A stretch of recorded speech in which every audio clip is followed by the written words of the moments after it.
Hello, distinguished judges, ladies and gentlemen. Team UMAT KNUST from Ghana, and we are here to do a presentation on the design of autonomous virtual directional drilling system. I'm Osayo Sodo, a student in the University of Mines and Technology, studying electrical and electronics engineering, and my teammates are. I am Daniel Elikin Brima from KNUST, and I have a mechanical engineering background. I'm Joe Sechimensa, a student from the University of Mines and Technology, and I'm studying petroleum engineering.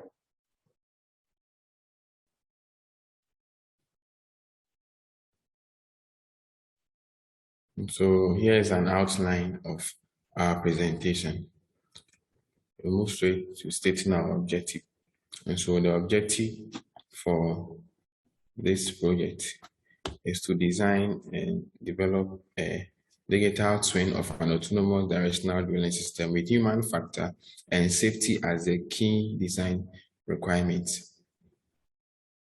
So we'll move straight into explain our system architecture and design. And so our autonomous system takes in target information characteristics, generates a work plan based on the target information characteristics given, and then from the work plan, we're able to derive well conditions. These well conditions are very useful and key in designing key elements. And then these key elements, after being designed, drilling processes begins. And then the human who is monitoring the drilling process is able to have a physical feel of the real-time progress of our drilling. And then after simulation, the results are generated in the form of a CSV file for further studies. And so the formation characteristics and then targets we're talking about are the XYZ coordinates of the targets, and then the change information characteristics based on the actual vertical depth.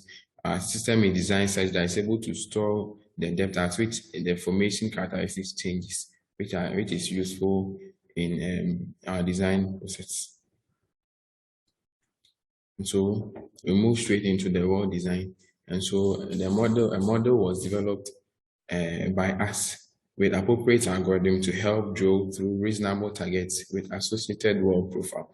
So the assumptions we made here is that the first target is taken as the kickoff point.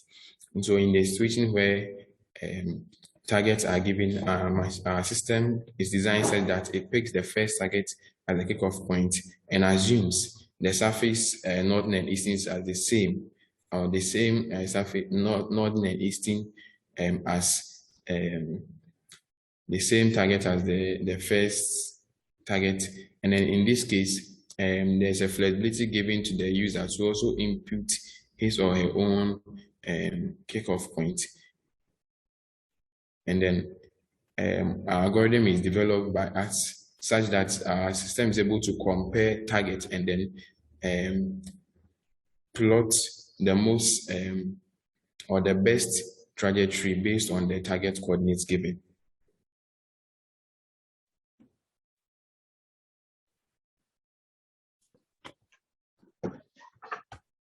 So based on the well profile generated combined with the formation characteristics, we get to know the conditions of the well, and the information about the conditions of the well gives us the opportunity to come up with a very good design. So our system actually optimizes our design based on the well conditions we have. So the well conditions, it optimizes the well condition based on the torsional oscillation, the backlimb, the torque and drag, the pressure, and the critical RPM. Okay.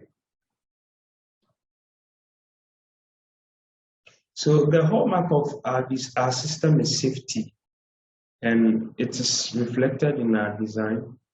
And looking at the core operations element design, we first consider the drill color. So with that of the drill color, our system selects the best outer and inner diameter based on the torque and drag. Then our system determines the length of drill color to use. Then the next element of design is the draw pipe.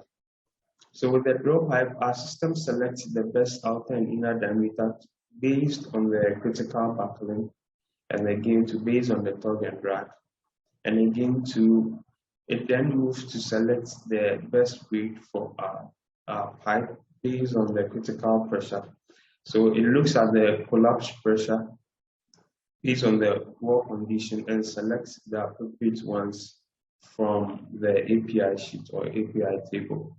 And again, our system is able to get the length of the draw pipe to use for drilling.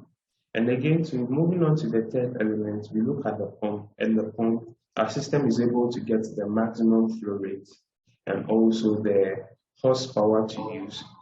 And looking at all these parameters, a safety factor is included so that it gives an allowance for the occurrence of any activity. And moving on to the top drive, we are able to compare the critical RPM and make sure that the RPM you are using doesn't exceed the critical RPM so that we'll be able to remain in the confines of safety. We will not have issues with vibrations.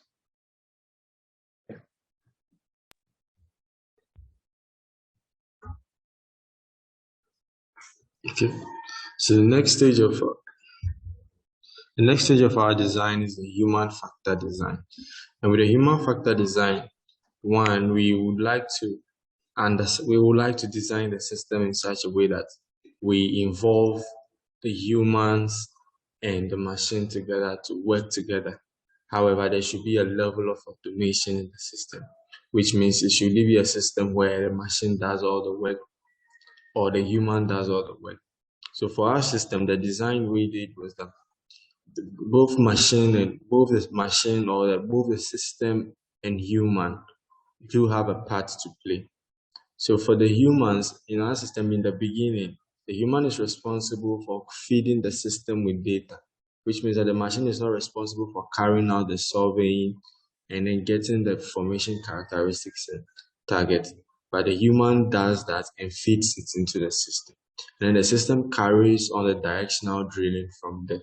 So when you look at it in terms of the level of automations, it's a little bit above the level 5, which is the point where there's a balance between the humans and machine work together, machine systems working together.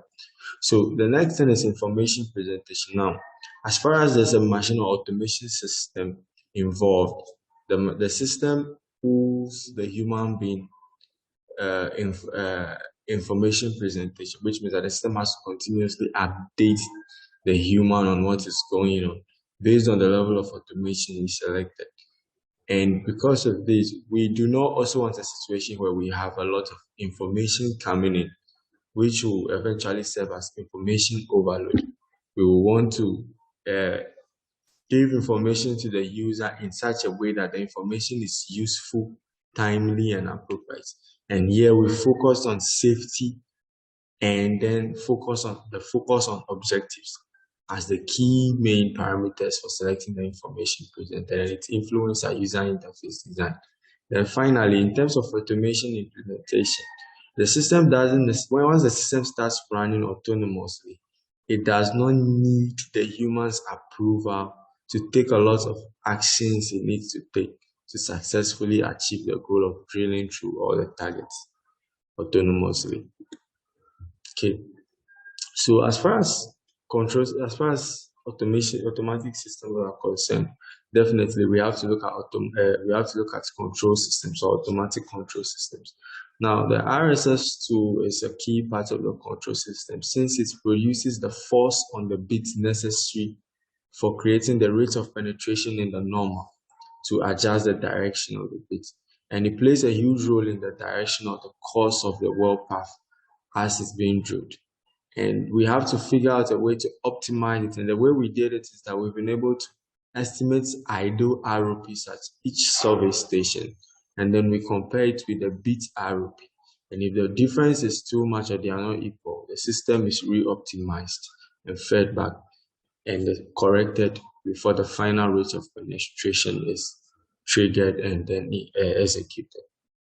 Now, with a system, when we look at the stage where we look at the system holistically, we've optimized the system through one, safety, human factors, and then the cost. And by safety, it simply means our ability to look at the system right from the beginning and develop it based on the conditions we have, and then use those conditions to select the best equipment to use. And these equipment will inherently contain safety factors as mentioned earlier to ensure that the system works fine. And the human factor involves a human involvement that is clear, that is not ambiguous, and then that is very functional. And with this, automatically, it drives costs down since it increases efficiency and then the optimization of time. So at the end of our simulation, we generate results in three main categories: the survey data, the well condition, and the control data. Where the survey data contains most of the original survey data, like the measured depth, the inclination, the dogleg severity, etc. And then the well condition, which includes the torque, drag, weight on bits, and others. And the control data that gives information on the control parameters like the ROP, axial force on bits, and others. So an overview: with all the systems developed, we develop the systems around certain mathematical models. And these mathematical models are the torsional oscillation models as shown, the buckling, torque, drag, critical speed, and the collapse pressure. These models form a core part of our system. Now, with the user interface design, is simple. We choose a simple approach. A simple approach means that despite the fact that we have several data points, we do not present all these data points to the user in real time at all. We represent very key ones and in a very simplified way, where we have an idea of the graph, the plot of the plot of the well plan in both the actual and then the designed one, and then the real-time data collection of certain key parameters that influence safety and then the information available to the user, and then a simplified way of viewing how the system is approaching its targets and then passing through them successfully. So this is the proposed interface, and this is the interface we've worked on to use for our system. So this brings us to the end of our presentation on the design of an autonomous directional drilling system. Our aspiration is to, first of all, ensure that our work is continued and improved on, and then finds application within the industry, especially the industry within Sub-Saharan Africa. We would like to appreciate SP Drillbotics Committee, SP Ghana, the University of Kwame Nkrumah, University of Science and Technology, Kwame Nkrumah University of Science and Technology, University of Mines and Technology, and then our able supervisors and colleagues that supported us so far. With recommendations, there's almost zero involvement of industries in the support of students' activities in terms of projects like Drillbotics and then the development of systems like this. And for our case, with the level of talents and skills we have and ready to move along, take up challenges like this, support from the industry, especially on our side, will be helpful to go along with. So once again, thank you very much. And this brings us to the end of our presentation. Thank you.